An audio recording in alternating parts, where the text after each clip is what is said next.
morning. I am Nikko Carolino, currently studying at AMA Online Education.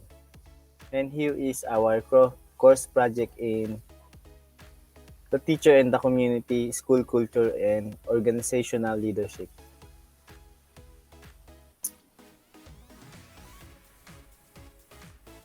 Today, our first interviewee is Shara May DG Manayaw, 28 years old and currently working as a teacher in Kalawakan Elementary School, DRT District. Our first question.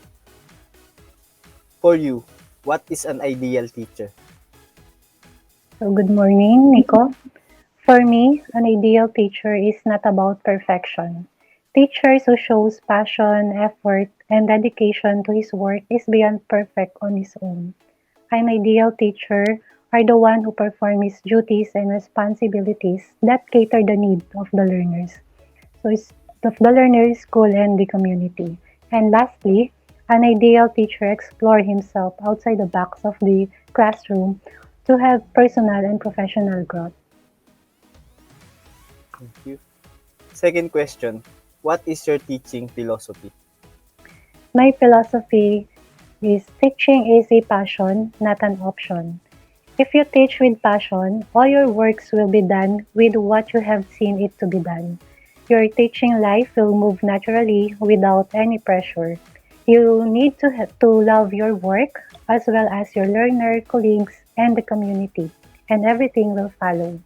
And as a teacher, don't compete or compare yourself to others. Rather, challenge yourself for your own professional growth. Question number 3. What do you feel are the biggest challenges facing today's education system? So in this time of pandemic, I think the biggest challenges is the learning of the learners. Like in our school, we adopted the modular distance learning wherein we provided printed modules to the learners. And there will be home facilitator. It can be their parents or para teacher. But when we check their answers, we notice that the parents are the one who answered the modules, or they just copied their answers in the answer key written in the modules. So even the word, the answer may vary. Question number 4. What are your suggestions in order to solve this problem? So I suggest that the government will consider the needs of the school, teacher, and the learners in opening of the class face-to-face. So the malls are now open for kids, so why not school? Face-to-face will be a big help for the teachers to have quality education for their learners. Question number 5. What message can you give for those who aspire to be a teacher in the future? So teaching professions is not just an option. That is why I got irritated when I heard mag-teacher ka na lang. It's not easy. It's not about only teaching.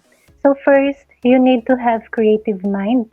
This will help you to teach different techniques to your learners with different learning needs. Second, you have to explore yourself even if you're already a teacher. Don't stop to learn. Try to attend trainings, workshops, and even graduate studies. It will help you to grow professionally and help you to actually promote. Third, to build harmonious relationship with the learner, co-teachers, and community. It will help you to have a peaceful workplace and you will enjoy teaching.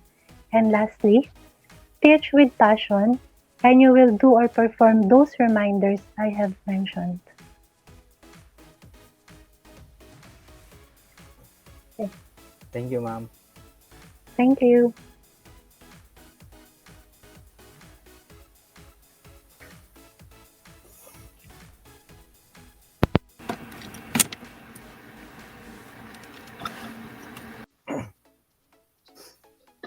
And our second interviewee is Sir Neil Ashley G. Disagun, 26 years old and currently working as a teacher in Kalayaan Elementary School, DRT District. Our first question is, for you, what is an ideal teacher? Okay, so for me, an ideal teacher is that a teacher who can understand the learners well and can can go down to the level of his or her student so that he can build a good communication and build a strong relationship with him or her. Okay. Second question is, what is your teaching philosophy? So as for my teaching philosophy, my philosophy in teaching is to help every individual to cultivate their mind of every learner so that they can uh, use it in developing or nor helping others in the near future. Thank you. Our third question is, what do you feel are the biggest challenges facing today's education system? So observing the educational system in today's generation, I can say that the biggest challenge facing by the educational system in the Philippines is the big change brought by this pandemic. All not just the teachers adjust, but especially the learners adjust on how they learn. Yun nga, but through modules. Question number 4. What are your suggestions in order to solve this problem? To solve this problem, I can suggest that DepEd should provide lots of seminars to for us teachers to cope up in this situation. And question number 5. What message can you give to those who aspire to be a teacher in the future? So for the future educators, just love your profession and always bear in your mind that we choose this profession for not for the salary, but to help every children or every learners to fulfill their dreams and to help their loved ones.